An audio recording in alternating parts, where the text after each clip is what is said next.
This episode's mostly going to be off the cuff because I want to get around to working on some of my other Let's Play series.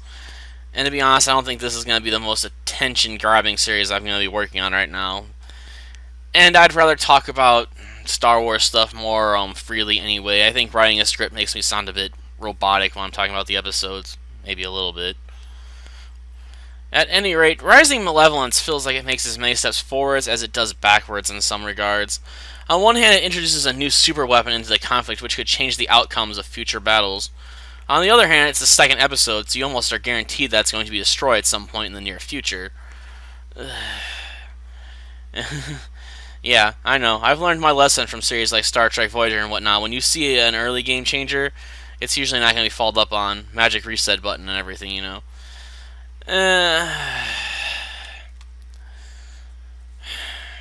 But Rising Malevolence is less about the super weapon, more about gathering information about the super weapon by rescuing people that were stranded during our last battle with the super weapon.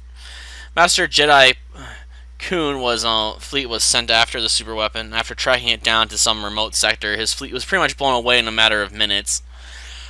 But since they saw the weapon in action, they now know what it is. And the Separatists, being thorough as they are, don't want anyone knowing about the weapon, because if you know what the weapon is, it makes it much easier for your enemy to take it out. Which is true. Intelligence is the key to battles, so I guess I will give them credit for at least having the important aspect of wars touched upon here. Though I guess one can argue how good the tension building is with the survivors. On one hand, you have them in an escape pod with no power. There's droids out there trying to destroy all the escape pods, so there's no witnesses. And the Council and the Supreme Chancellor are basically telling people not to even bother going on a rescue mission, so you have people that might potentially be stranded and have to somehow survive for as long as possible until someone might make a daring rescue attempt. We also get to witness Anakin's level of respect, I guess, for the Council.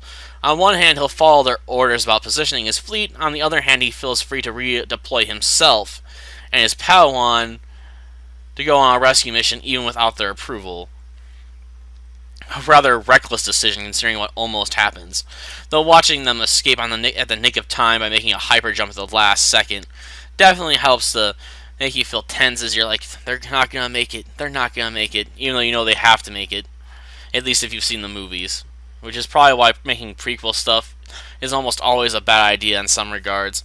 Because you already know what the outcome's going to be for a lot of stuff. Especially when you're dealing with two characters that at least survived until Order 66 was activated, so it sort of kills the tension if you know they're going to have to live through this.